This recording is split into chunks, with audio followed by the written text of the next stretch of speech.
ఇదొక సమాధి కథ. ఇంకా చెప్పాలంటే ఒక బ్రతికున్న మనిషి సమాధి కథ. తన సమాధి తానే కట్టుకొని చనిపోయాక ఆ లోటు ఉండకూడదనుకుంటున్న ఒక ఆలోచన పరుడి కథ. తన జీవితం పట్ల పూర్తి సంతృప్తి చెందిన ఆయన వయసు దాదాపు 80 ఏళ్లు. అందరూ ఆశ్చర్యపోయే ఆయన నిర్ణయం, ఆచరణ ఆలోచింపజేస్తోంది. ఊరూరా చెప్పుకుంటున్న నక్క ఇంద్రయ్య కథ ఆయన మాటల్లోనే విందాం. చూద్దాం రండి.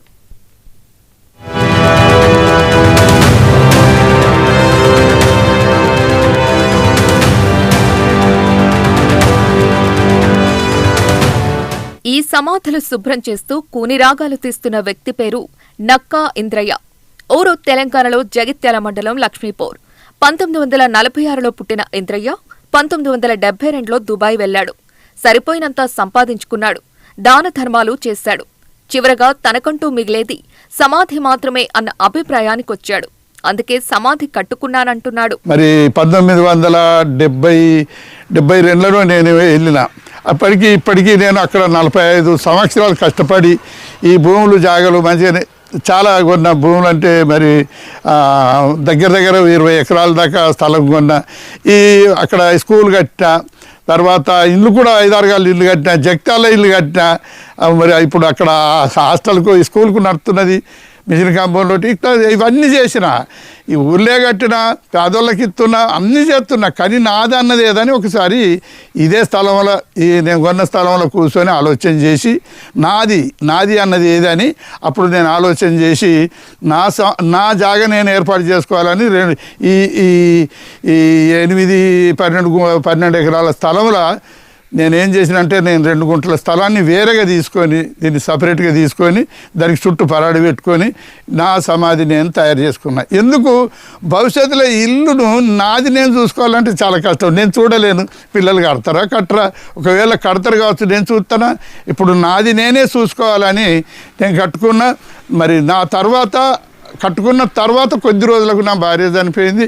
ఆమెను కూడా నా పక్కనే ఆమెను సమాధి చేసుకున్నాను.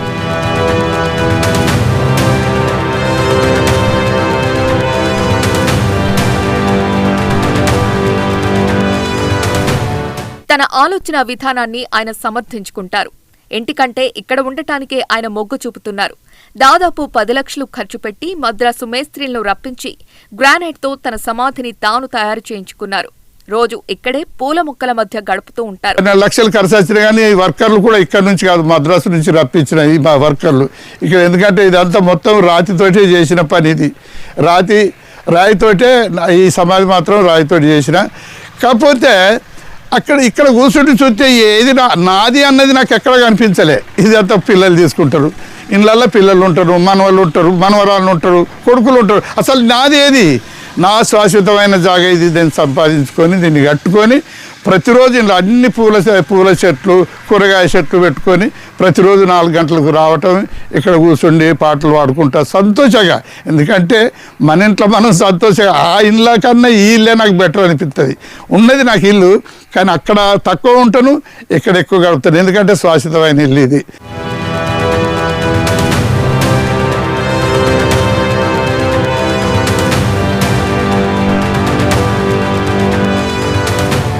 ఇంద్రయ్యకు చావు మీద భయం లేదు. అది ఎప్పుడైనా రావచ్చు అన్న సత్యాన్ని నమ్మటం వలనే సమాధి కట్టుకుని సిద్ధంగా ఉన్నారని ధైర్యంగా చెబుతారు. ఆ సమాధుల దగ్గరకు వెళ్లి పరిసరాలన్నీ శుభ్రం చేయటం, పూల మొక్కలకు నీళ్లు పోయటం ఆయన దినచర్య. వెళ్తారు, అక్కడే కూర్చొని పాటలు పాడుకుంటారు. అందులోనూ ఆయన నమ్మి ఆచరించే తాత్వికతే వినపడుతోంది.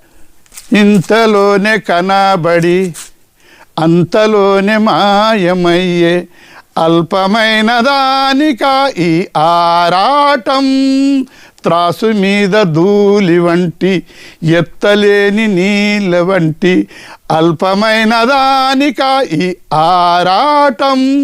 కాదు శాశ్వతం, ఏది కాదు నీ స్వంతం, దాటిపోయను ఇలా నీ సంపదలన్నీయు.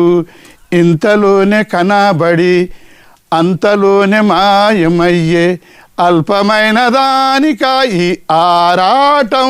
బంగారు కాసులున్న అపరంజి మేడలున్న అంతరించిపోయెను ఈ భువినేలిన రాజులు.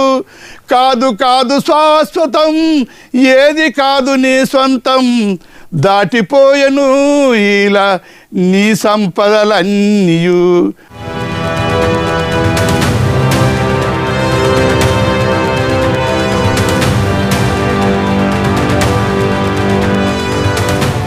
మరణం భయపడాల్సింది కాదని, ఒక ప్రశాంతమైన ముగింపు మాత్రమే అని నమ్మి అదే సంగతిని అందరికీ చాటి చెబుతున్న ఇంద్రయ్య ఈ ఆధునిక సమాజానికి ఒక జీవిత పాఠం.